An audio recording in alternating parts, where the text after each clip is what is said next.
한국교회는 대체적으로 11월 셋째 주를 추수감사 주일로 지킵니다. 하지만 이것은 확정되어 있는 것이 아니라 전통적으로 내려온 것입니다. 그렇기 때문에 11월 셋째 주가 아무래도 많이 추워지는 시기이기에 저희 교회는 작년부터 11월 첫째 주를 추수감사 주일로 지키기로 하고 올해가 두 번째로 추수감사 주일로 함께 모입니다. 대부분 다 아시겠지만 우리 한국교회가 지키는 추수감사 주일은 한국교회의 전통이 아니라 미국교회의 전통을 그대로 가져온 겁니다. 그래서 미국교회가 지켰던 첫 번째 추수감사절이 어떻게 시작되었는지에 대하여서도 우리가 함께 잠깐 생각해 볼 수 있습니다. 미국 교회가 처음으로 추수감사절을 지키게 된 것은 청교도가 미국 신대륙으로 옮겨간 것으로부터 시작됩니다. 1620년 9월 16일에 영국의 청교도 102명이 영국의 플리머스라고 하는 항구를 출발했습니다. 사실 우리가 알고 있는 것처럼 메이플라워라고 하는 그 배가 한 배가 출발한 것 같지만 역사적으로는 사실 배 두 대가 출발을 했습니다. 그래서 하나는 영국에서 하나는 네덜란드에서 배 두 대가 출발을 했었는데 네덜란드에서 출발했던 그 배가 풍랑을 만나서 두 번씩이나 결국 다시 부두로 돌아와야 했고, 그래서 영국에서 출발하기로 했던 저 메이플라워 호에, 물론 저것은 복제품 사진입니다. 그 배에 102명의 사람이 타고 5,400km나 되는 거리를 한 100여일 정도 항해해서 신대륙이라고 하는 미국에 도착했습니다. 그들은 그곳에서 자신들이 섬기는 하나님을 자유롭게 섬길 수 있는 자유를 누리기를 진정으로 원했습니다. 1620년 12월 20일 보스턴 근교에 있는 플리머스라고 하는 것, 자기들이 출발한 항구의 이름을 그대로 따서 플리머스라고 하는 그곳에 도착하고, 그리고 그곳에 정착했던 이 첫 번째 청교도들은 돌아온 세월들을 생각하면서 감사 기도를 먼저 드렸습니다. 그리고 그 감사 기도는 총 6가지 내용을 가지고 있습니다. 첫 번째 감사의 기도는 작은 배로 평균 한 3.2km 정도쯤 달려서 100일 동안 항해했지만 안전하게 도착하게 하심에 대한 감사였습니다. 두 번째는 항해 중에 두 사람이 죽었지만 한 생명이 태어나서 총 102명이 출발해서 실제로 도착한 것은 101명이 된 것, 거기에 대해서 또한 감사했습니다. 큰 도시 부러졌지만 파손되지 않은 것도, 여자들 몇 명이 심한 파도에 휩쓸렸지만 모두 다 다시 구출할 수 있었던 것도, 또한 도착하기는 했지만 처음 도착했던 곳에 원주민들의 저항이 워낙 심해서 약 한 달 동안 사실은 정박하지를 못했습니다. 찾고 찾다가 결국에는 호의적인 원주민들을 만나서 도착한 곳이 플리머스였습니다. 거기에 대해서 감사했습니다. 그리고 이 3개월의 항해 도중에 어떤 사람도 그만두고 다시 원래 고향으로 돌아가자, 그런 식으로 분위기를 조장하는 이들이 없었던 것에 대해서 감사했습니다. 그들은 12월 26일 날 도착지에 내렸고, 그해 겨울을 지난 후에는 도착한 사람들의 3분의 1이 추위와 굶주림 때문에 사망했습니다. 쉽게 얘기하면 세 집이 있는데 그 중에 한 집은 죽은 사람이 나왔다고 보시면 됩니다. 그리고 그들은 이듬해 봄 1621년에 씨앗을 뿌렸지만 제대로 나지 않고, 그런 가운데 절망 중에 빠졌을 때에 원주민들의 도움으로 옥수수 심는 법을 알게 되고, 그리고 수확을 겨우 거둘 수 있었습니다. 이 수확에 감사하면서 원주민들을 초청해서 함께 3일 동안 축제를 했던 것이 추수감사절의 시작이고, 우리들도 이 추수감사절을 그렇게 함께 보내고 있습니다. 여러분들이 추수감사절을 이렇게 인터넷에서 이렇게 검색해 보면 대체로 지금 보는 저 사진, 저 그림이 잘 나오지 않습니다. 저 그림에 보게 되면 원주민이나 그리고 청교도들이나 다 식탁에 앉아서 함께 식사를 합니다. 하지만 일반적으로 추수감사절 그림을 이렇게 찾아보면은 원주민들이 삐쩍 말라 있는, 그래서 앉아 있고 그들을 청교도들이 음식을 나눠주는 사진, 그 그림으로 보통 그렇게 표현되어지는 경우가 많습니다. 하지만 처음 그들은 함께 동등한 가운데 하나님 앞에 감사로 이 축제에 참여했고, 이런 감사로 그들은 차츰차츰 그해 겨울을 지나고 다음 해를 지나면서 차츰차츰 신대륙에 정착해 갔습니다. 물론 우리가 역사를 통해서 아는 것처럼 그들은 처음에 감사를 잊고 처음에 원주민 인디언들이 보여줬던 호의를 오히려 악으로 갚고 원주민들을 죽이고 점점 땅을 확장시켜가는 잘못도 저질렀다는 것을 우리는 기억해야 합니다. 그리고 우리들도 하나님 앞에 감사로 시작한 인생이었다가 원망과 불평과 욕심으로 끝나는 인생이 되지 않도록 역사를 통해서 우리는 배워야 하는 겁니다. 오늘 본문 말씀은 이스라엘 백성들이 하나님 앞에 하나님께서 약속하신 땅, 곧 가나안 땅에 들어갔을 때에 첫 번째 열매를 맺고서 그 열매를 드리면서 드리는 신앙 고백의 내용입니다. 전체적으로 오늘 본문은 하나님의 인도하심에 대한 감사가 1절부터 3절에, 하나님의 구원하심에 대한 감사가 4절부터 10절에 나옵니다. 특별히 하나님의 구원하심에 대한 감사에서는 두 가지 고백이 있습니다. 이 두 가지 고백을 오늘 함께 집중적으로 살펴보게 될 것입니다. 그 하나는 우리는 기업 없는 방랑자라고 하는 고백을 드리는 것이고, 두 번째는 우리는 학대받는 노예였습니다라고 하는 고백을 드리는 겁니다. 그것을 통하여 하나님께서 우리를 방랑자와 노예와 같은 자들로부터 어떻게 구원하셨는지를 감사하고, 최종적인 결론은 이 감사를 어떻게 실천할지에 대해서 10절과 11절에, 특별히 11절 말씀이 이 부분을 보다 우리에게 분명하게 알려주고 있습니다. 오늘 본문 말씀을 우리 함께 살펴보도록 하겠습니다. 3절입니다. 3절 말씀을 같이 한번 읽어봐 주시겠습니까? 3절입니다. 시작.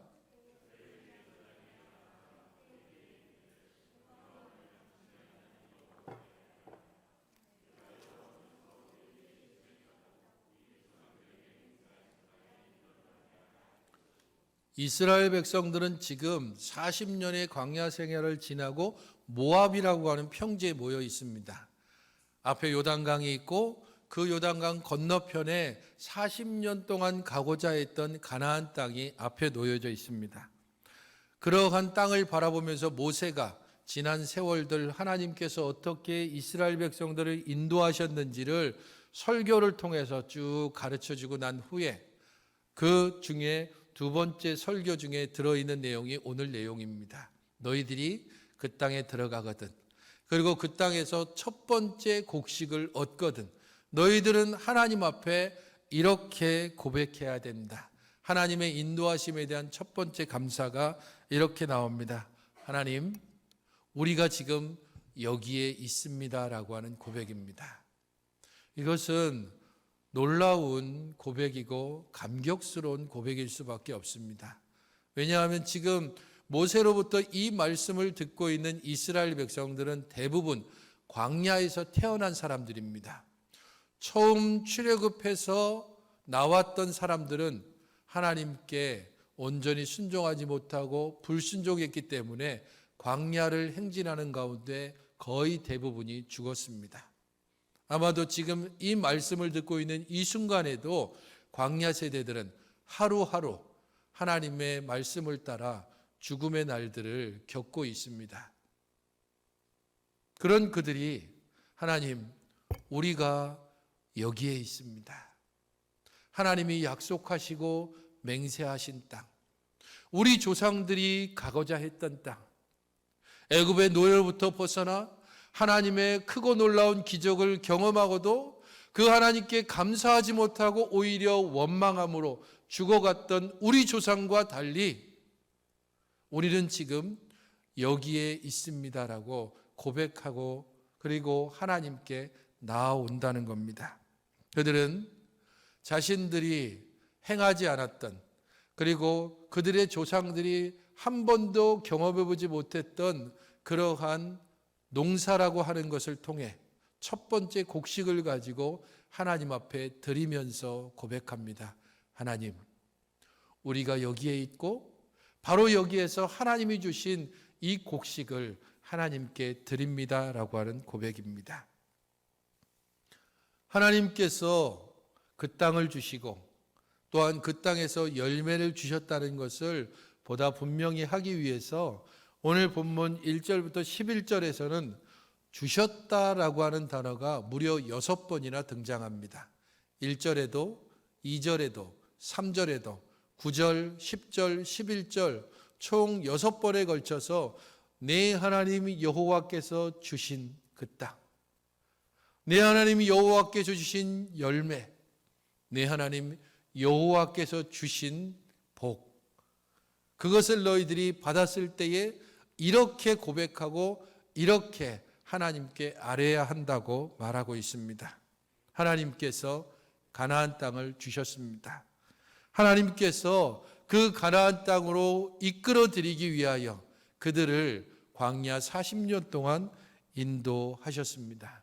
그렇기 때문에 이스라엘 백성들은 지금 아직 그 땅에 들어가지 못했지만 그 땅에 들어가서 하나님 앞에 감사해야 하는 가장 첫 번째는 하나님, 하나님의 인도하심으로 저희가 여기에 있습니다라고 고백해야 합니다. 우리들 모두 각자의 삶의 형편은 다를 수 있지만 하나님 앞에 진정한 감사로 이런 고백을 드릴 수 있으면 좋겠습니다. 하나님, 제가 지금 여기에 있습니다. 지금 이 자리에서 바로 이 상태로 우리 하나님을 바라보며 우리 하나님께 감사하는 자로 살게 하시고 또 앞으로 우리가 어느 곳에 갈지 어떤 일을 겪을지 알 수 없지만 바로 그때에도 그게 고난의 시간이든지 혹은 기쁨의 시간이든지 상관없이 하나님을 향한 이 마음을 잃지 않고 하나님, 제가 여기에 있습니다라고 고백하는 자로 살게 해달라고 우리 주님 앞에 나아가야 할 것입니다. 그들이 하나님께 이렇게 고백할 때에 하나님의 구원하심에 대한 감사를 드려야 하고, 이 구원하심에 대한 감사는 자신들의 이전 형편 혹은 자신들의 이전 상황을 돌아보는 것으로부터 시작해야 됩니다. 5절 말씀을 보십시오.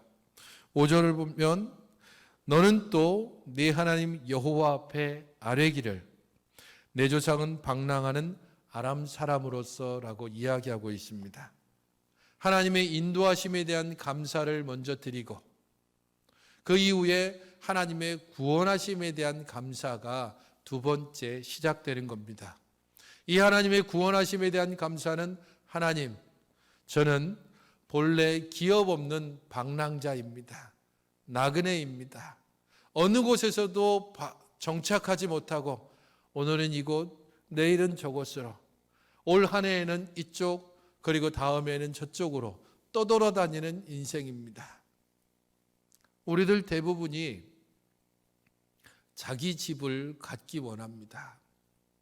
정착에 대한 욕구 때문에 그렇기도 하고, 또 다른 한편으로는 전세든 월세든 2년에 한 번 혹은 3년에 한 번 이삿짐을 쌓았다 풀었다 하는 일들, 새로운 환경에 적응해야 되는 일들, 더더군다나 우리의 아이들이 이 학교에서 저 학교로 전학 가야 되는 그러한 일들을 벗어나기 위해서 집을 가지기를 원합니다. 이스라엘 백성들은 그 조상 때부터 평생토록 이곳저곳을 방랑하는 사람들임을 주 앞에 먼저 고백합니다. 우리는 방랑하는 자고 나그네고 그래서 어느 한 땅에 정착할 수 없는 사람인데 하나님께서 이 땅을 우리에게 주셔서 우리로 정착하게 하시고 농사짓게 하시고 이 첫 번째 열매를 얻게 되었습니다라고 고백하는 겁니다. 우리는 기업이 될 만한 땅, 우리가 정착할 수 있는 장소를 결코 얻을 수 없었고 얻지도 못하는 존재입니다. 그것이 하나님께 대한 첫 번째 고백이어야 합니다. 우리 자신이 어떤 존재인지를 아는 것, 내가 누리고 있는 것이 내가 진정으로 누릴 자격이 있어서가 아니라 하나님께서 내게 주신 은혜라는 것을 알 때에 하나님께 진정한 감사로 나갈 수 있기 때문입니다. 두 번째 고백은 우리는 학대받는 노예입니다라고 하는 고백입니다. 6절을 보시면 애굽 사람이 우리를 학대하며 우리를 괴롭히며 우리에게 중노동을 시키며 라고 그렇게 고백하고 있습니다. 앞선 구절을 보게 되면 우리는 솥으로 내려갔다라고 말합니다. 창세기에서 우리가 아는 것처럼 70명의 사람이 애굽 땅으로 내려갔습니다. 야곱과 그의 아들들과 가족들, 그들은 아주 작은 숫자로 애굽에 내려갔지만 400년이 지난 후에 그들은 크고 강하고 번성한 민족이 됐습니다. 엄청 크고 놀라운 복을 받은 것 같지만 바로 그렇게 크고 강하고 번성했기 때문에 애굽 사람들의 미움을 받고 그들에게 괴롭힘을 당하고 학대를 당하고 중노동을 하는 그런 노예 신분으로 떨어지고 말았습니다. 그들은 그 학대와 괴로움을 지나면서 자신들의 조상의 하나님을 비로소 기억해냈습니다. 이 학대의 시간을 지나면서 자신들이 어떤 존재인지를 비로소 알게 됐습니다. 하나님께 부르짖었고 하나님께서는 들으셨고 하나님께서는 거기에 응답하셔서 놀라운 기적으로 능력으로 위엄으로 이스라엘 백성들을 그 노예 상태에서 구출해 내셨습니다. 그리고 그들을 지금 이 땅으로, 비록 지금 이 말씀을 듣고 있는 것은 약속의 땅 건너편이지만 반드시 하나님께서 주실 것으로 믿고 확신하는 가운데 그 땅에서 하나님 앞에 드려질 고백을 그들은 지금 모세로부터 듣고 있는 겁니다. 고난의 시간을 지나며 자신이 누구인지를 알게 됩니다. 고난의 시간 가운데 죽어간 자신들의 조상들을 또한 이들은 기억하고 있는 것입니다. 제가 이스라엘을 아직 가보지는 못했지만 이스라엘을 가본 목사님들로부터 이번 주간 중에 이야기를 들었는데 광야 체험을 한번 한 적이 있답니다. 버스를 타고 가다가 광야 한중간에 내려서 약 한 20-30분 정도 걸어갔답니다. 버스는 옆에서 이렇게 슬슬 따라오고 20-30분 광야를 지난 후에 자신들이 느낀 경험은 이스라엘 백성들이 왜 그렇게 불평하고 원망했는지 충분히 알겠다. 20-30분 있었는데 온몸이 터져나갈 듯이 그 내리쬐는 강렬한 햇빛 때문에 도저히 견딜 수 없는 상황.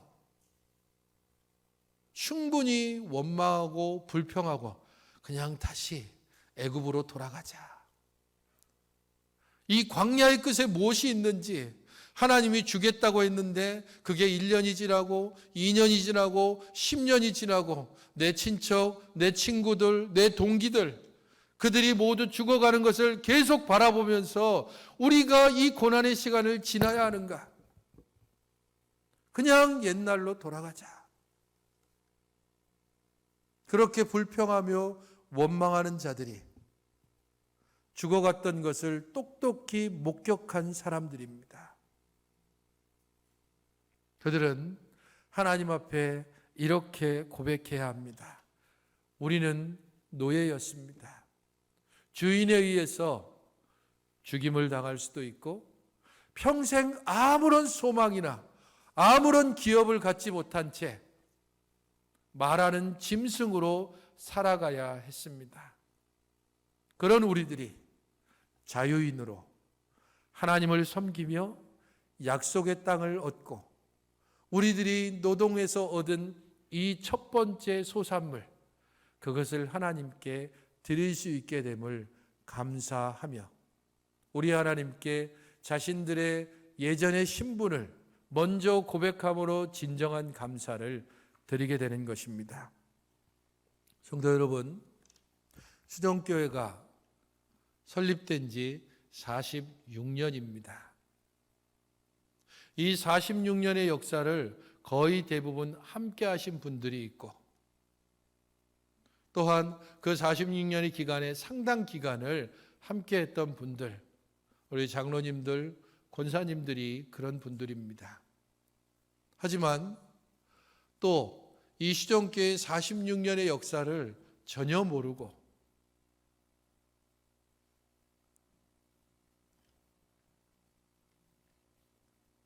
우리와 함께 있는 대부분의 우리 모든 성도들이 있습니다. 역사를 아는 분들은 이 역사 가운데 교훈을 얻고 그것을 우리의 다음 세대들에게 바르고 온전한 모범으로 가르쳐줘야 할 것입니다. 역사를 모르시는 분들은 교회의 역사를 알고, 그래서 교회가 왜 지금 이 상태로 있는지에 대해서, 또 그 아픔을 함께 지내오면서도 교회를 지켜온 분들에 대해서 존경하고, 또한 그 말씀에 좀 더 귀를 기울여야 할 것입니다. 그것을 통하여 우리는 한 믿음의 공동체로 어우러지고 만들어지고 함께 자라가는 그런 공동체가 될 것이기 때문입니다. 2020년 갑자기 닥친 코로나 때문에 어떻게 보면 한 해가 거의 통째로 날아간 것 같은 그러한 상실감에 빠질 수도 있습니다. 이 일 때문에 계획하고 있던 모든 것이 다 무너져서 아직도 답답하고 억울한 심정으로 살아갈 수도 있고, 이 일 때문에 자신이 일하고 있던 곳으로부터 위협을 당하고 어려움을 당하는 이들도 있을 수 있습니다. 그 어떤 경우든 우리 자신들이 생각하거나 혹은 상상하지 못했던 일들을 함께 경험하면서 우리들은 서로를 위로하고 격려해야 합니다. 하나님 앞에 감사할 조건이 무엇인지를 찾아보고, 이 어두움의 터널 가운데서도 우리 하나님의 은혜를 인하여서 찬양함과 위로와 격려가 우리 공동체 가운데 있어야 할 것입니다. 감사한 것은 이 2010년 동안에, 특별히 10월과 11월 동안에 세 쌍의 신혼부부가 또 결혼을 하고, 그리고 한 명의 아이가 이 11월 중에 태어날 것을 우리는 또한 기대하고 있습니다. 하나님께서 우리 공동체에 주신 새로운 가족들, 그리고 새로운 생명, 새로운 가정, 그 모든 이들을 하나님께서 우리에게 주셨음을 감사하면서 그들과 함께 어떻게 이 교회의 모습을 만들어 갈지를 고민하며 나아가야 할 것입니다. 특별히 진정으로 감사하는 자들은 어떻게 이 감사를 실천하며 살아야 되는가? 그것이 11절에 나와 있습니다. 11절 말씀을 같이 한번 읽어보시기 바랍니다. 11절입니다. 시작.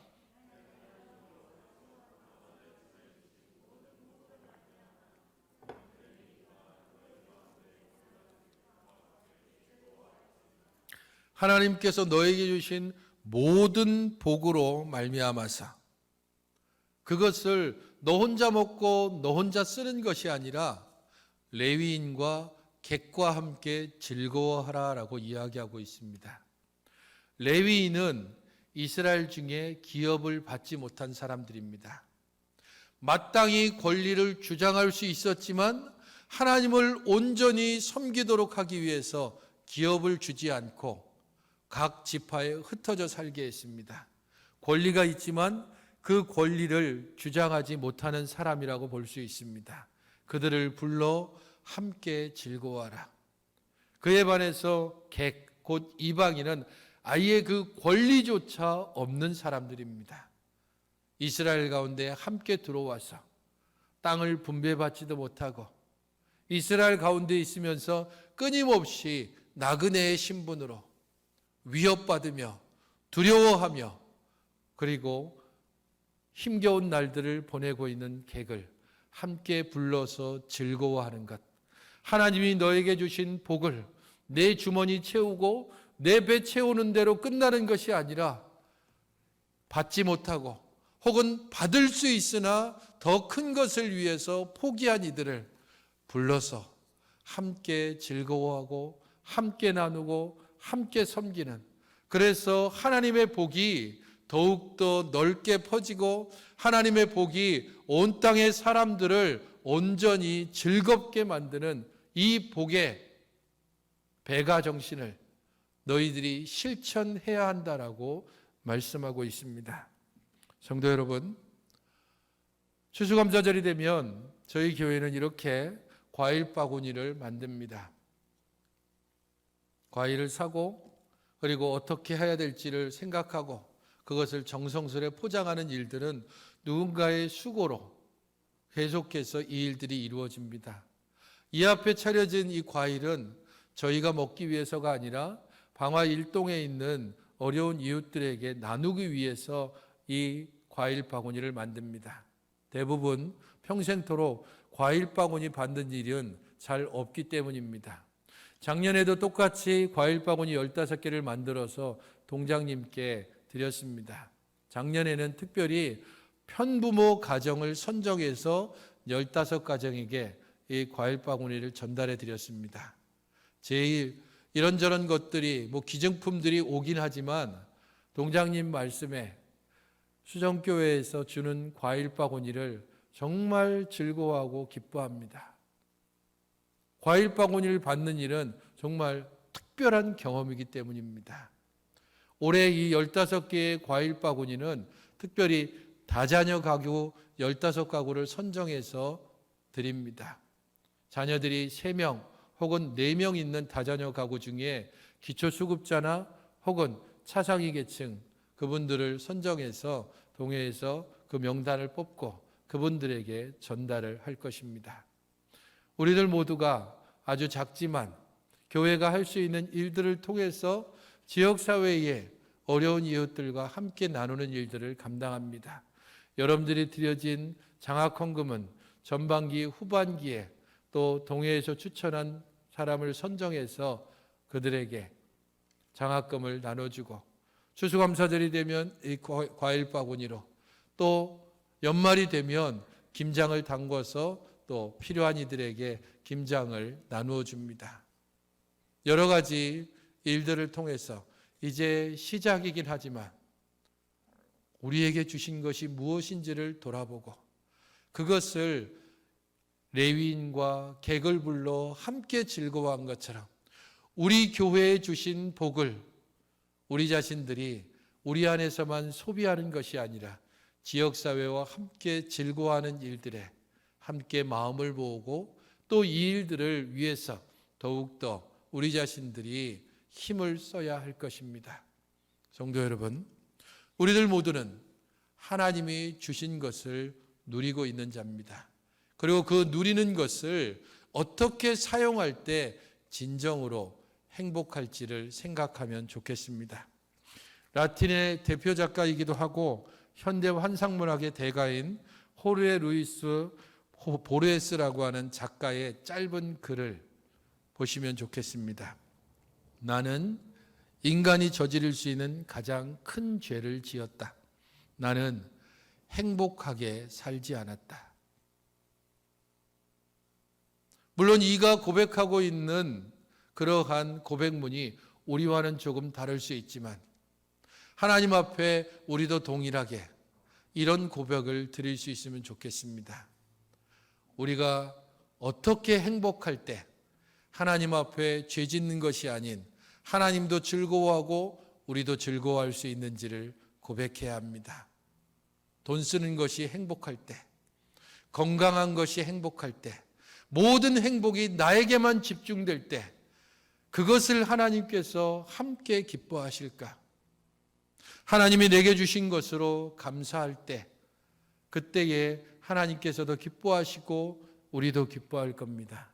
하나님이 내게 주신 것으로 레위인과 객과 함께 즐거워하듯 더 어려운 이들, 가지지 못한 이들, 그리고 필요한 이들에게 나누어주고 함께 섬기는 것을 즐거워하고 행복해할 때, 그때 하나님도 기뻐하시고 우리에게도 참 행복이 들어오게 될 것입니다. 진정으로 행복한 삶을 살기를 원하십니까? 하나님이 내게 주신 것, 바로 그것이 무엇인지를 헤아리고 그 모든 것은 내가 절대로 받을 자격이 없다는 사실을 고백하면서 내게 주신 것을 내가 누리며 이웃과 함께 누리는 일들에 힘쓸 때, 그것을 행복으로 삼고 살아갈 때, 그때 하나님께서 우리에게 더 많은 것으로 베푸시며 우리를 통하여 하나님의 뜻을 이 땅 가운데 온전히 드러내실 것입니다. 그때 우리는 어느 한 날이 추수감사절이 아니라 우리의 모든 날이 하나님께 드려지는 진정한 추수감사절, 진정한 행복의 날들로 살아가게 될 것입니다. 우리의 모든 날을 참된 감사를 통해 참된 행복을 추구하는 그런 추수감사절로 지키시는 여러분들이 되시기를 주님의 이름으로 축원드립니다. 하나님 아버지, 저희의 모든 삶을 주의 은혜 가운데 온전히 주관하시고 인도하여 주셔서 하나님이 우리에게 주신 것, 그 모든 것을 누리며 그 모든 것을 나누며 그리하여 우리 하나님께서도 기뻐하시고 우리도 함께 기뻐하고 행복하며 하나님의 뜻을 이루어가는 복된 성도의 삶을 살아가게 하여 주시옵소서.